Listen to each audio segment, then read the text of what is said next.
All right, welcome back. In the last session, we talked about your financial fuel gauge, the balance sheet. We learned that the balance sheet is your complete one-page snapshot of your financial health and well-being because it shows everything you own, everything you owe, and how much wealth you've built up so far, your net worth. Like the fuel gauge on your vehicle, the balance sheet shows how much freedom or range you have in terms of your financial choices and life options. I hope you filled out your own balance sheet so you know where you stand today and that you can keep updating that balance sheet each month or at least once a year so you know how you're progressing. It only takes 15 or 20 minutes to update, and it will keep you in control of your financial future and will help you make good financial decisions for the coming month and year. In this session, we're going to dive just a little deeper into the balance sheet because there's a couple of important distinctions I want to make for you that will just help you get that much more financial leverage out of your financial decisions and really make that balance sheet work for you. Not all assets and liabilities are created equal. And what I mean by that is some assets are better than others. Some liabilities are better than others. And believe it or not, some assets can bring down your net worth and some liabilities can bring up your net worth. So these are some valuable nuances to understand to make the most of your wealth building decisions. Let's take a closer look at the asset side of the balance sheet.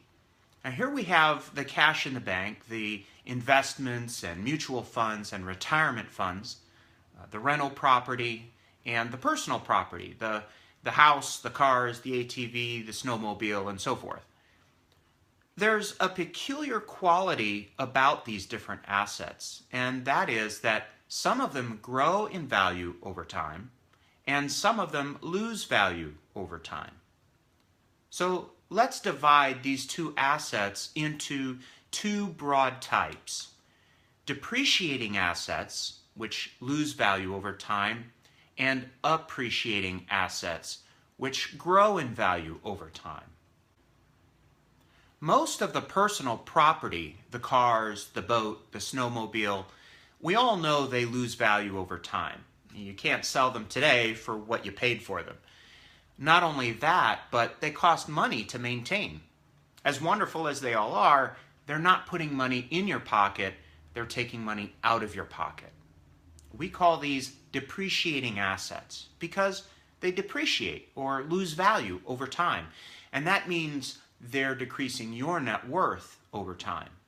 And it's not bad to have them, they're great and sometimes necessary to have. Just know what they are on your balance sheet. Appreciating assets, on the other hand, grow in value over time. Over time, the stocks, bonds, and mutual funds will grow. The retirement plan will grow, and that's not even counting the extra money you're putting into it every month, which multiplies the growth. If you bought a rental property and manage it well, you will get positive cash flow from that, and the property itself should appreciate over time. If you invested in a successful business, that will grow in value over time. The cash you have on hand, assuming it's in an interest-bearing account that is paying more than inflation, will increase over time. And your home, all things being equal, will appreciate over time as well, though it can be costly to maintain. So when you're making financial decisions and buying and investing in things, consider what kind of asset it is. Is it an appreciating asset or a depreciating one?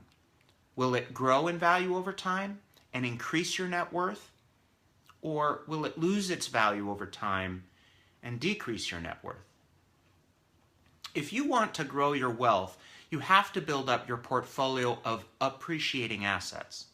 It doesn't mean you have to have a lot of them, but you should be putting all the extra money you can into investments that increase your net worth because the toys and the TVs will just lose value and cost you money. Now let's take a look at the liabilities side of the house. Just like all assets, not all liabilities are created equal. And just like assets, we can divide liabilities into two broad categories. Call it bad debt and good debt, because there is a difference. Some kinds of debt are better to have than other kinds. What they call bad debt is debt that doesn't bring any extra money in. You take out a loan or whip out the credit card to buy something, and what you buy isn't going to bring you more money like a loan to buy a business or an investment property would. Instead, this loan buys a depreciating asset like a car or a TV or a vacation, which is a depreciating asset. And you end up with something that's actually going to be a drag on your net worth because it lost value. Most of the loans we think about in life are bad debt. The car loan, the credit cards and retail account balances, the personal loans. I'm going to go out on a limb and include the home mortgage in this list because a mortgage to buy the house you live in is not bringing more money in like a rental property would. You're going to live there, you're going to pay for all the maintenance and upkeep, and it will not put any money in your pocket in terms of revenue or income. It will actually cost you money. Now, hopefully the home appreciates in value over time, and if it appreciates more than all the money you poured into it over the years, then it was a good investment and it was a positive for your net worth, but that's not always guaranteed. The other type of debt is good debt. This is debt that you take on to bring in more money. For example, you take out a mortgage on an investment property you acquire, a house or a condo, that you're going to rent out to tenants and collect rent from. Assuming you buy the property wisely and manage it well, the rent you take in will pay for the mortgage and the upkeep and leave you with some extra cash every month or year.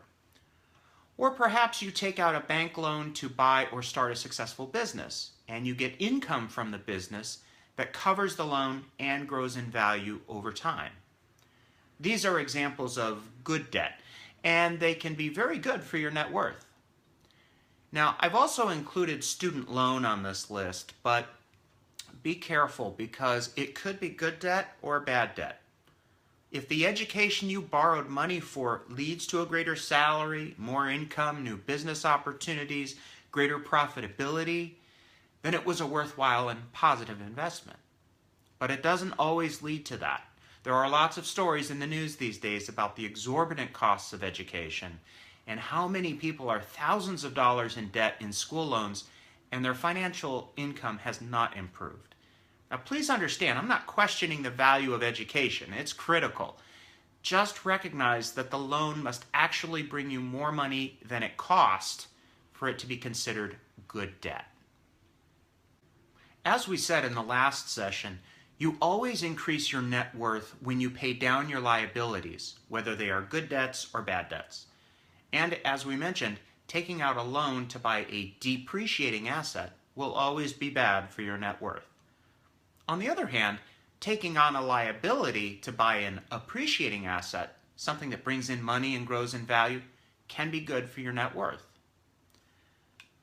All right, so now you know the difference between appreciating assets and depreciating assets, and you know the difference between good debt and bad debt. Now, go back to your balance sheet and see what you have. Take note of which assets grow in value over time and which ones lose value. Look at your liabilities. Which ones are good debt that bring you more money and which are bad debt that are just costing you money. As you go forward in the coming months and years, build your portfolio of appreciating assets and know what kind of liabilities you take on. Good debt can be a major league wealth builder for you, but bad debt is always going to hold you back. Focus on paying off the bad debt with the highest interest rate first, the ones that are costing you the most money and hurting your net worth the most. Once you've taken that second look at your balance sheet, come back to the next module where we'll get into the second powerful tool of wealth building, your cash flow statement. This is the tool for tracking and controlling where the money's coming from and where it's going out. This is where the rubber meets the road, the daily flow of all the money in your life. And when you control this, you control how quickly you'll grow your wealth. That's why we call it the financial speedometer. I can't wait to tell you about it in the next session.